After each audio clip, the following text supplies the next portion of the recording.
नमस्कार दर्शक बंधु सुभद्रा योजना हिताधिकारी एक इम्पोर्टाट इनफर्मेशन रही तथा गुरुत्वपूर्ण सूचना रही जो हिताधिकारी मानकर ई केवाईसी पेंडिंग रही तथा ई केवाईसी स्थिति पेंडिंग शो करुच्ची जो मानकर ई केवाईसी प्रोसेस कंप्लीट होई नथिला ई केवाईसी वेरिफिकेशन करि नथिले सेमानंकु एबे जनसेवा केंद्र को जाई तांकु ई केवाईसी प्रोसेस को कंप्लीट करबा को पड़िबो। तेणु ए वीडियो माध्यम आपण माने जानिबा को पाइबे उभय जनसेवा केंद्रर VLI एवं हिताधिकारी जो मानकर ई केवाईसी पेंडिंग रही समस्ते ए वीडियो को टिके शेष पर्यंत देखंतु। मु आपनकु जणैबी पूरा प्रोसेस आपण जनसेवा केंद्र को जाई किपरि ई केवाईसी प्रोसेस कंप्लीट करिवे एवं VLI भाई माने जानि परिबे सेमाने किपरि हिताधिकारी जो मानकर ई केवाईसी पेंडिंग रही तांकर ई केवाईसी किपरि वेरीफाई करि परिबे। चलंतु आउ डेरी करबानी वीडियो को स्टार्ट करि नबा। प्रथमे देखंतु एठारे आपनकु कोन करिया को पड़िबो ना सुभद्रा योजनार जो पोर्टाल को आसी CSC लॉगिन करबा को पड़िबो।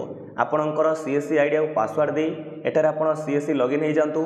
या पर देखंतु एठी ए जो होम पेज टी एमिति ओपन हे जाउची एठारे लक्ष्य करंतु लास्ट रे एक ऑप्शन आड हेची लिखा जाईची नॉन ई केवाईसी एप्लिकेंट्स। भलो भाबरे लक्ष्य करंतु एठी लिखा जाईची नॉन ई केवाईसी एप्लिकेंट्स। यार ऊपर आमे क्लिक करिबा जेतेबेले आपण नॉन ई केवाईसी एप्लिकेंट ऊपर क्लिक करूछंती एठी राइट साइड को लक्ष्य करंतु एमिति एक पेज टी शो करूची लिखा जाईची ऊपर non e KYC applicant list अर्थात आपण जे कोनोसी पंचायतर जो हिताधिकारी मानकर ई केवाईसी पेंडिंग रही एपर्यंत ई केवाईसी प्रोसेस को कंप्लीट करिनांती सबु पंचायतर आपण non e KYC applicant list को एमिति देखि परिबे।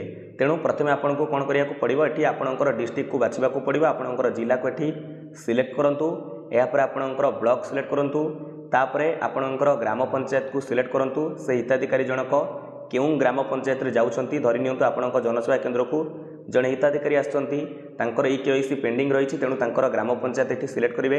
या पर व्यू ऊपर क्लिक करंतु एठारे आपण देखि परिबे मु एठारे जो पंचायत सिलेक्ट करिछि ए भली भाबरे देखंतु एठी 112 जण हिताधिकारी ना रही जो मानकर ई केवाईसी प्रोसेस तो पेंडिंग पड़ीछि ई केवाईसी एपर्यंत कंप्लीट होई। एठारे आपण देखि परिबे आपणक पंचायत रे जो हिताधिकारी मानकर ई केवाईसी पेंडिंग रही तांकर एमिति एठारे enrollment number mobile number applicant name husband और फादर नेम एटी एक्शन मध्य शो करुथिबो।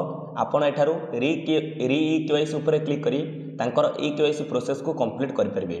तेणु निहाती भाबरे एठारे आपण जो हिताधिकारी माने टिके सुनि नियंतु जेतेबेले आपण जनसेवा केंद्र को जाउछंती साथी रे आपणकर जो सुभद्रा योजना आवेदन करथिले जो रसीद टी मिलथिला से रसीद टी नेकिरि जिवे कारण एठारे जो लिस्ट रही ताको खोजिबा को कष्टकर। तेणु एठारे जो सर्च बॉक्स रही आपण जो जनसेवा केंद्र VLI को जाई देबे तो रसीद रे आपणकर एनरोलमेंट नंबर रही तो सेठारे से तांकर एनरोलमेंट नंबर को टाइप करी सर्च कला परे एठारे सीधा सळक आपणक नाम पाई जिवे। तो एठी देखंतु एठी ई केवाईसी प्रोसेस किपरि कंप्लीट करिबा आमे जानिबा। एठारे देखंतु धरि नियंतु आपणकर एप्लिकेंट नेम आपण अटंते एठी तो आपणकर ई केवाईसी प्रोसेस कंप्लीट हेनी। एठारे लक्ष्य करंतु एक्शन लिखा जाईची एठी लिखिची री ई केवाईसी आपनको देखि परिबे। एठारे देखंतु लिखा जाईची री ई केवाईसी तो आपनको एठारे री ई केवाईसी ऊपर क्लिक करिया को पड़िबो।